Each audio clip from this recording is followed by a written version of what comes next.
Here we go. Hey, this is Felton Pilate, and you're watching the Break It Down show.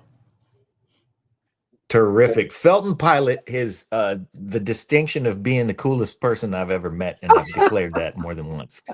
So I know you don't remember this, Felton, but I used to have a roommate named Derek Willis, and he worked for you at Yes, Fellstar when you yeah, were in Somerset. I remember. I remember Derek. Derek. Yeah.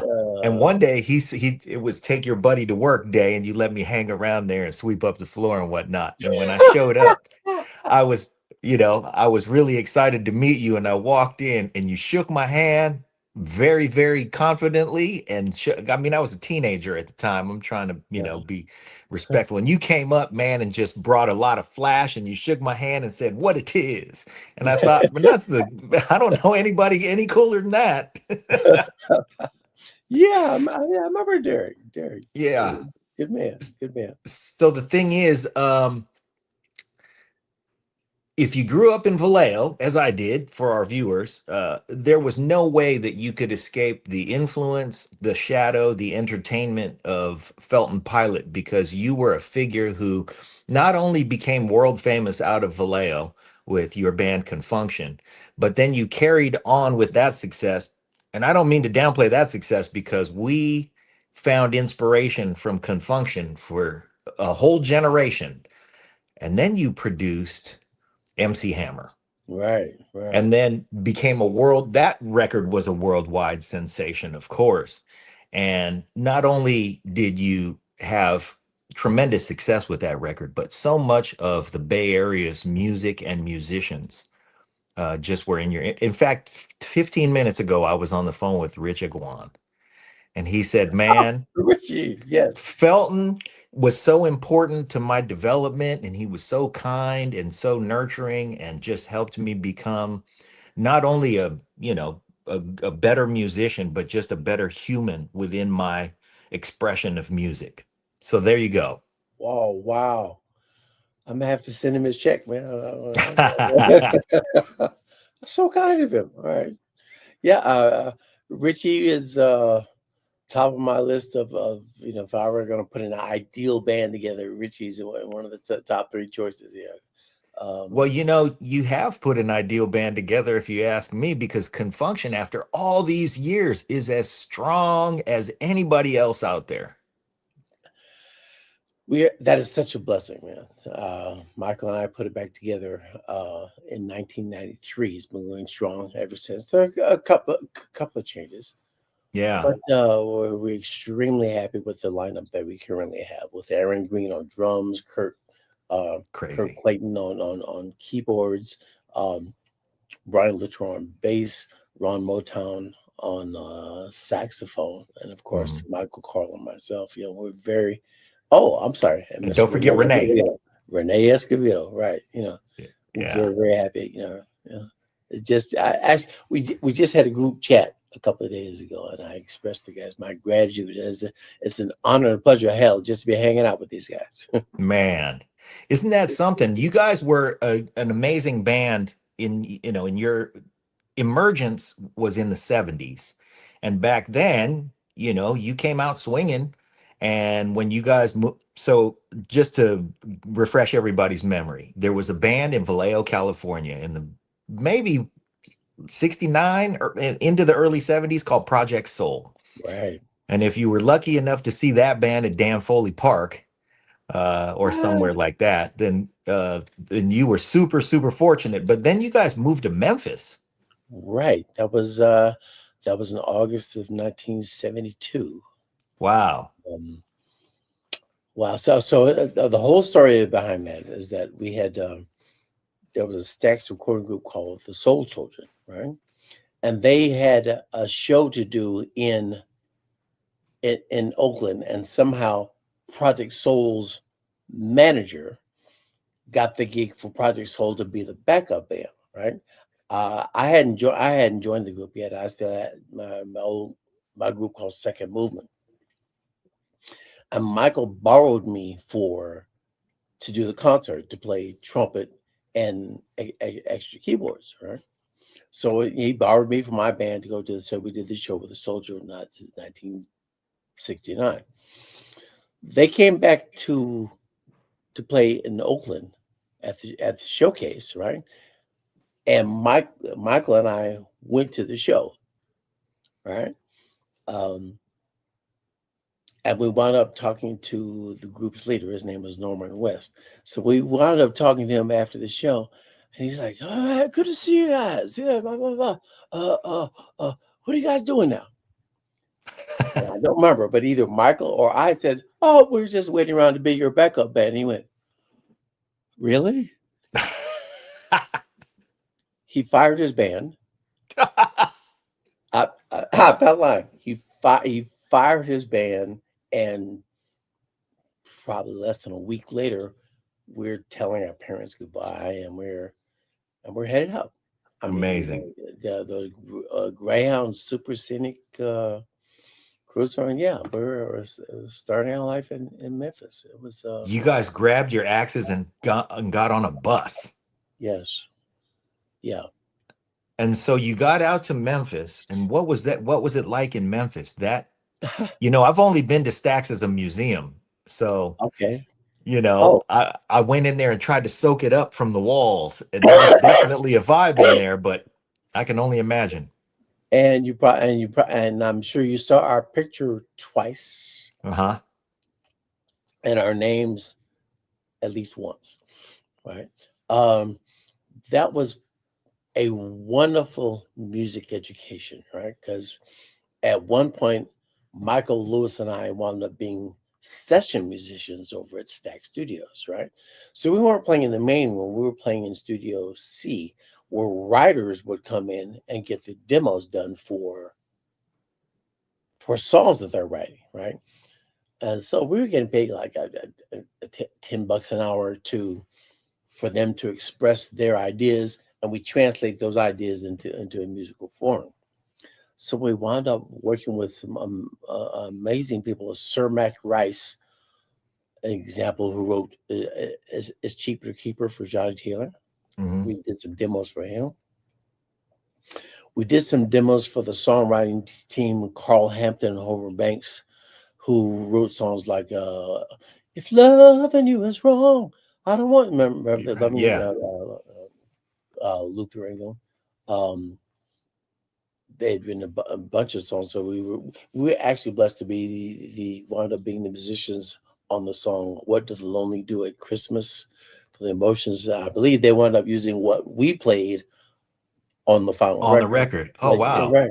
And then it was fun because they needed some background vocals, so me and Mike just got behind the mic. Yeah, sure, let's go for it. But just that whole oh, and wait, let me go back.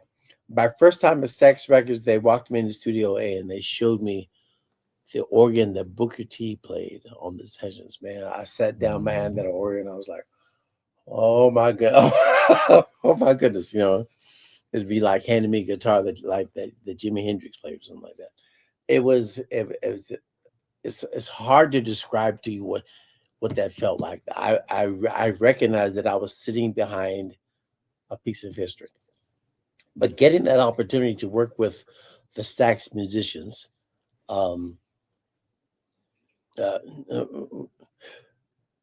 I, seriously, I can't even begin to tell you, but it was an amazing education that we embedded into our consciousness, and that certainly worked out to our benefit as we began creating our own songs.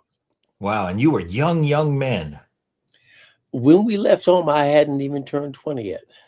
Yeah, Wow. hadn't even turned 20. Fantastic. Cedric So, was still 19. yeah. So if you fast forward from there, at what point did you sign your record deal with Confunction? Oh, I I joined Project Soul 1970. We Okay. changed our name to Confunction somewhere around 1974. That's after we quit the Soul Children. We got signed to a local label, um, who suggested that they were not comfortable with the word soul in our name. They felt it was too limiting.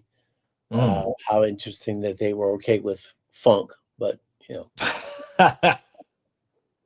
Um, we got picked up by Mercury probably 1976, You know, Charlie Fash, I think was president of Mercury Records, actually flew down to Memphis and saw us perform at a club that we were regulars at called Club Rosewood. And he was impressed with not only the fact that we could draw an audience, but the audience was asking for some of our original material. We would play some Hmm. of our original songs every performance, and they was impressed. So they wound up signing us deals at Mercury Records. So you were in Memphis that whole time? Yes, we were in Memphis Wow. from 1972 to 1976. Wow. And then when you busted out I'm on sorry, 78, 78. you were there until 78. So Yes. I was actually a child in Vallejo and you guys weren't even there, but Vallejo still loved you. We Yeah, still claimed you. and we claimed Vallejo. I mean, we called our publishing company Valley Joe Valley Joe Music. Yeah, Memphis was just where we lived. Yeah. Vallejo was home. Yeah, Oh, it's I different. get it.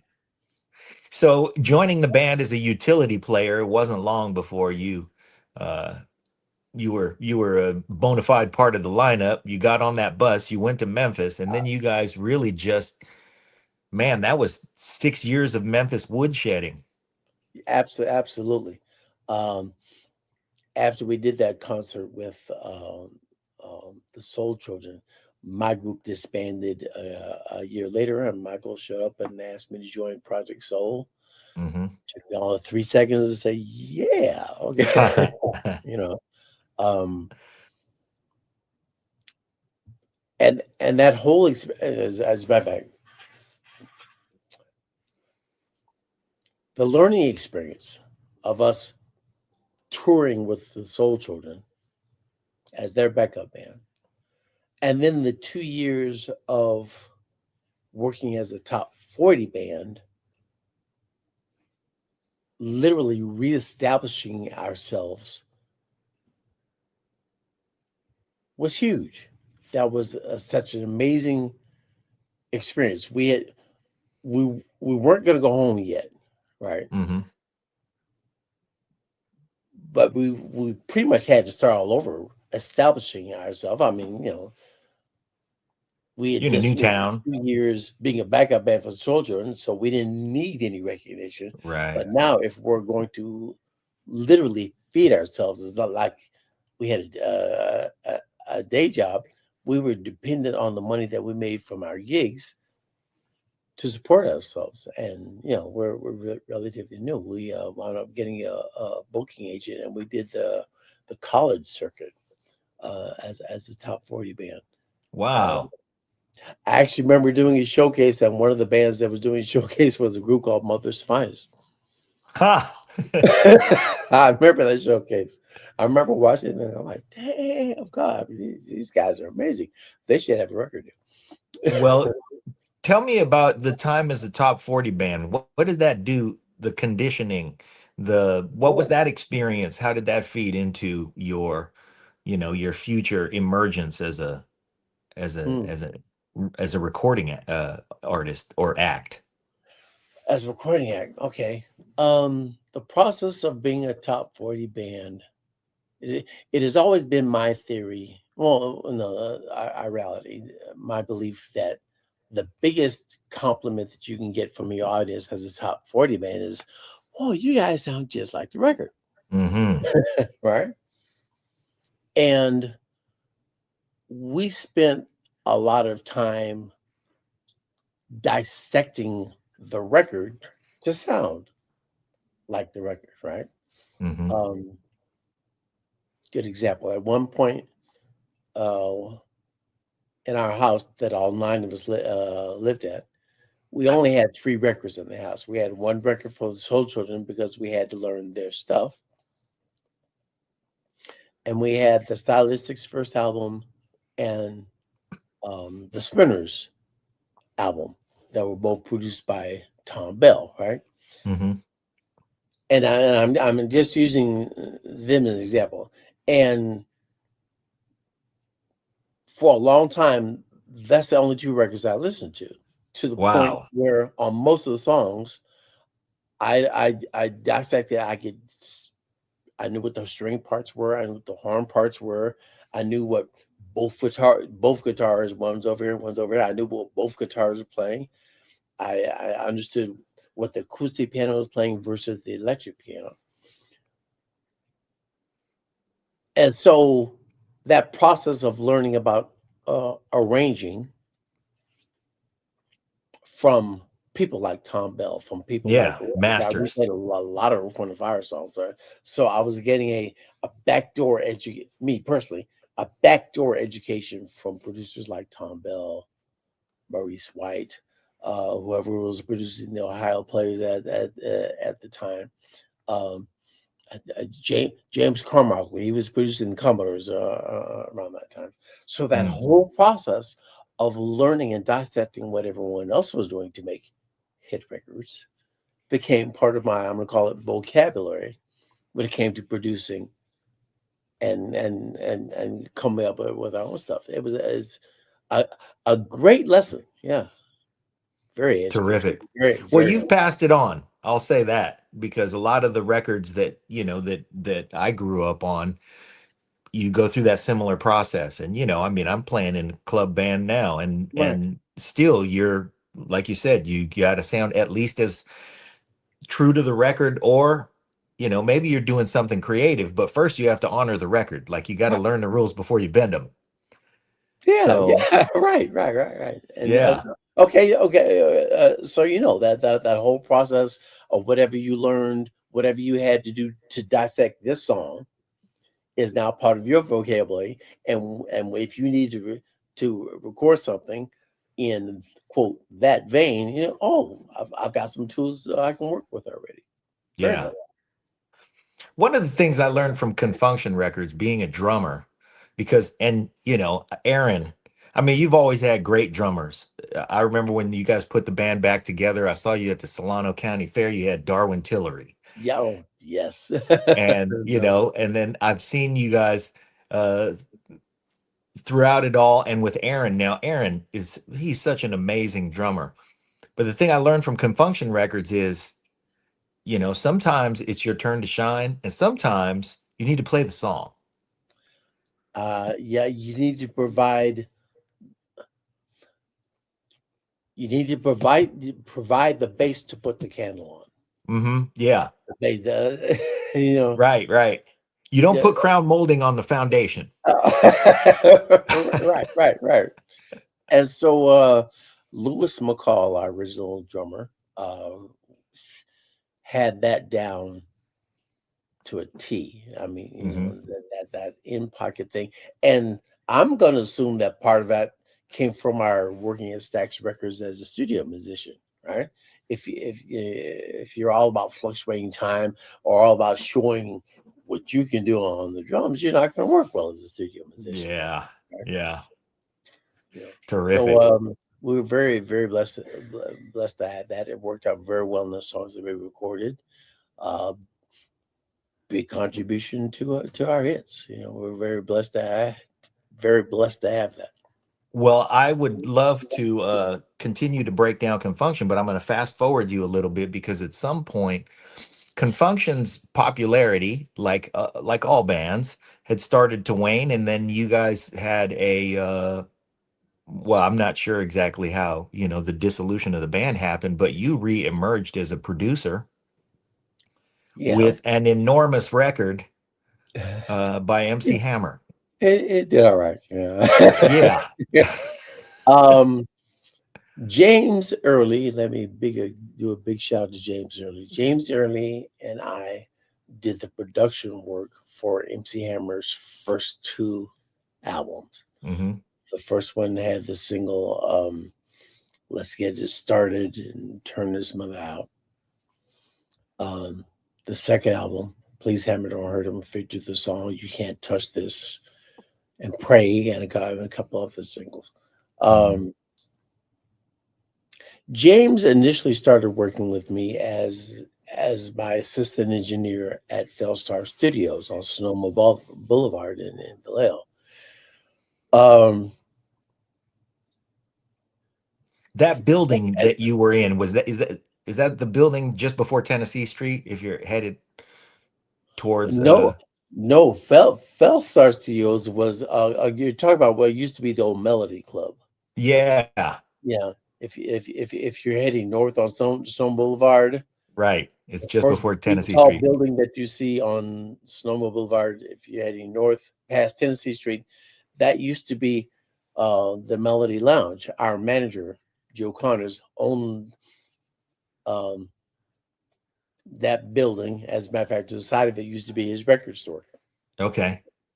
My studio was the next block up, still on the Uh, same side.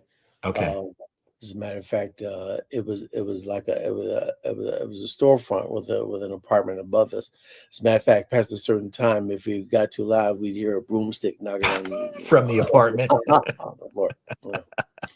Uh, but yeah, that's James was working there at my studio. Very, oh goodness, uh, playing bass, playing guitar, keyboards, prolific writer Doing it all. singer. And Love so James. uh, James and I, yeah, we can hear James's influence on, for instance, turn some of out. That's pretty much James's work, you know. Mm. Um, but um, He's done an awful lot to whip me into shape too, I have to say. okay, yeah. Um, uh, James and I worked on the record, and I went to go see Hammer at a concert when they were promoting the first album with Let's Get Started. Yeah. I, bel- he believed he asked me how was that, and my first question was who's your sound man, and he told me. I said, that matter what his name is. He really needs to be fired. I was not happy with your sound. Oh, He fired the sound man, and he offered the job to me. Um, I wasn't going to say no. It was a stupidly huge amount of money. I'm like, yeah, okay, yeah, come in. So wow. um, I went on the road. James and I actually wound up going on the road with Hammer, um, and we actually recorded the second album. Please hammer, don't hurt him. It was on his tour bus. Yes. The entire album was recorded on the tour bus, and Fantastic. you know, using That is a great story. So but the gig was enough to put you back on the road because at that point in time you were you were a grown man. yeah. I don't know how interested you were in the thought of going back out on the road after all of the road that you had experienced. I loved it, man. Yeah, Okay. the travel, seeing different cities. That was today. That's still my fun. You know, Okay. I look forward well, at this point, at this age, I could do without the travel itself. But the being in, the being in different cities and performing, I love that. I love that part. Yeah. Um, Did you see yeah, the success of that record coming? I I did mean, not. uh, Did did no when when he left my studio with his first recordings from the first album. I'm like, okay, um, it's just another client, and that's mhm. sounding pretty good. I don't expect anything to happen with it. Next time he's like, man, the record went cold. It did What what record? now? What record? Man, the record we did the studio. I said, man, that was a demo. Those were rough mixes. You were supposed to go back and let me fix it. No, man. Record company wrote me a check for $2 million. Okay, all right. Yeah, Wow. I, it was shocking. No, wait a minute. Not shocking as a, oh my god, and it sucked. I'm surprised it happened. No, it just came as a surprise. I didn't have any, other than the fact that I was, yeah, I felt good about it. The fact that it wound up selling more than 2 million records. uh, Wow, that's Remarkable for what you thought was a That, demo. that's the best word for it. Yeah. Remarkable. Really, it really caught me by surprise because I was working on a daily basis out of my studio. You know, literally working with different artists every single day, and Yeah. Hammer was the biggest thing that came out of Fellstar Studio. You know, Well, the second record that you made while you were on the road, I mean, you didn't see the success of the first one coming. I'm sure you didn't see the success of that second one because that second uh, one just went through the uh, roof. okay, so I kind of figured, okay, I, I'd be overjoyed if it did half as well. Okay. It wound up, And I'd be, instead, and instead, it did more. Is it 20 times? Yeah, it sold 20 times more than the first one. So yeah, insanity. again, did not see it coming. Uh, we were very proud of what we did, um, but no expectations low, Hmm. hopefulness high, Okay. high hopes, low Fair expectations. enough. Right. Well, I remember that, that it was really cool to see that a hometown hero had been a part of this record that became the biggest smash hit of that whole year. I mean, Capitol Records, they flew the MC Hammer flag over the Capitol Records building.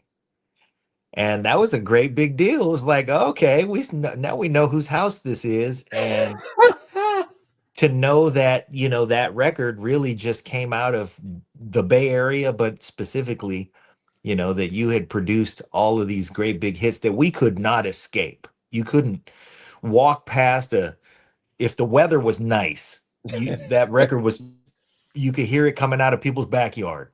Yeah, yeah. It was so Uh, good. Sometimes it's not, I can't say overwhelming, but it's really hits me sometimes the extent and the depth of that. It's humbling actually. Yeah. You um, to know that all that stuff happened. Thank you, Vallejo, for being the inspiration and the backbone behind that. We're so grateful to our families and our friends. Man, it's been huge. Well, you know what I'm going to do? I'm going to cut you off because I really would like to reschedule this with you and Michael together. There are Okay. some things that I want to discuss with two of you at the same time. Okay. And I think it's great and I really appreciate this detailed history that you've given me because I could sit and do this with you all day long. The other thing I just want to push one more time that you are doing right now, Fridays with Felton, where you just discuss little anecdotes from the career that you've amassed over the decades. Right. And man, there are some gems of wisdom. There are some, happy tales, some amusing tales. I'm sure some funny stories that you've gathered all along the way. Absolutely. And yeah, so look out for Fridays with Felton's Union, and you'll see that on where do you post that? On your Facebook, on Instagram? ConfunctionUSA .com Okay.